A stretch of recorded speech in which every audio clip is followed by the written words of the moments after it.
देखिए, नक्सल अभियान में पूरी तौर पर हम लोग कामयाब हैं और आप देख रहे हैं कि कितनी गतिविधियां कम हो गई हैं, एक किनारे में सिमट गए। अब रही सवाल, कोई सड़क में चल रहा है, उसको कहीं से आके कोई उठा ले, तो हर जगह हर कदम पे तो कोई आदमी तैनात होता नहीं, पर कोशिश की जा रही है कि हर जगह ज़्यादा से ज़्यादा कैंप खोले जाएँ, सड़कों को बनाया जाए और व्यवस्थाएं दुरुस्त की जाए। ये पूरी तौर पर कोशिश की जा रही है। मैं समझता हूँ कोई बहुत ऐसा तकरार की बात नहीं है। माननीय मुख्यमंत्री जी का स्पष्ट सोच है, जिसको छत्तीसगढ़ की जनता 3 साल से देख रही है।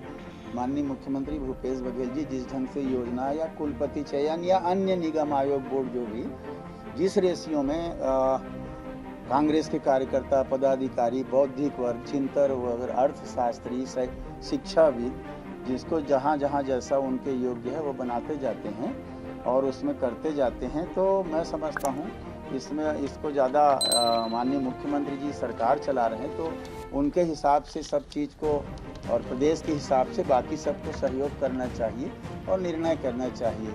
राजभवन हमेशा सरकार को सहयोग करते आया है, चाहे सरकारें किसी की रही हो, तो ऐसी अपेक्षा सबको रहती है। पॉलिसी है कि राजनीतिक प्रकरण जो रहते हैं लंबे समय से चलते रहते हैं या तो उसको गुण-दोष के आधार पर वापसी किया जाए। इसके पहले भी बैठकें हुई हैं। आज की बैठक में कुल 46 प्रकरण प्रस्तुत हुए और उसमें से 32 प्रकरणों को माना गया वापसी योग्य और 13 प्रकरण को अमान्य किया गया है। एक प्रकरण को पुनः विवेचना के लिए भेजा गया है।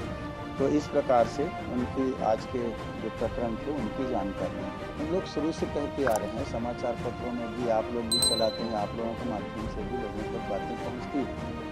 विधायक दल की बैठक हो या पीसीसी की बैठक हो, वहाँ भी हम लोग बोलते हैं कि किसके किसके ऊपर कौन कौन से थाने में अपने खुद जहाँ रहते हैं या जहाँ ये रहते हैं प्रकरण दर्ज है उसको खुद जानता है, तो वो कम से कम बाकी काम नहीं कर सकता, तो हम लोगों की जानकारी में एक आवेदन दे दे ताकि हम लोग उसको एसपी कलेक्टर को भेज दें, उनके अभिमत आ जाए, विधि विभाग की जानकारी आ जाए।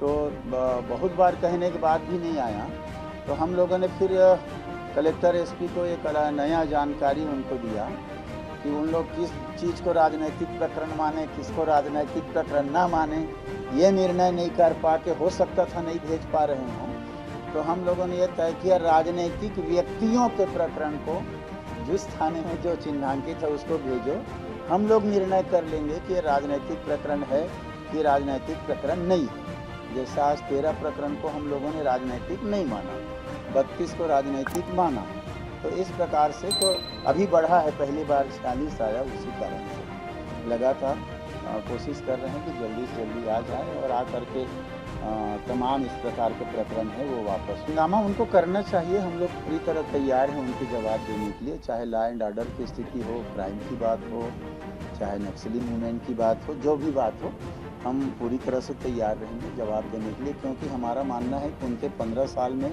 अगर सभी चीज़ों को, हत्या, चोरी, डकैती, बलात्कार, चाकूबाजी, क्राइम और नक्सली, इसको वो 15 साल में ख़त्म कर दिए होते तो आज हमारे लिए कुछ बचता ही नहीं।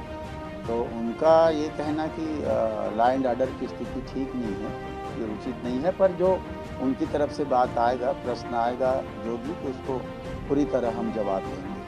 केंद्र सरकार में नरेंद्र मोदी, अमित शाह बैठे हैं, फाइनल डिसीजन उनको करना चाहिए कि इसमें क्या हो, एक लाइन देना चाहिए ताकि पूरा देश उस पर अमल करे। अब वो अमित शाह पता नहीं क्या हेर फेर करते हैं, समझ में नहीं आता।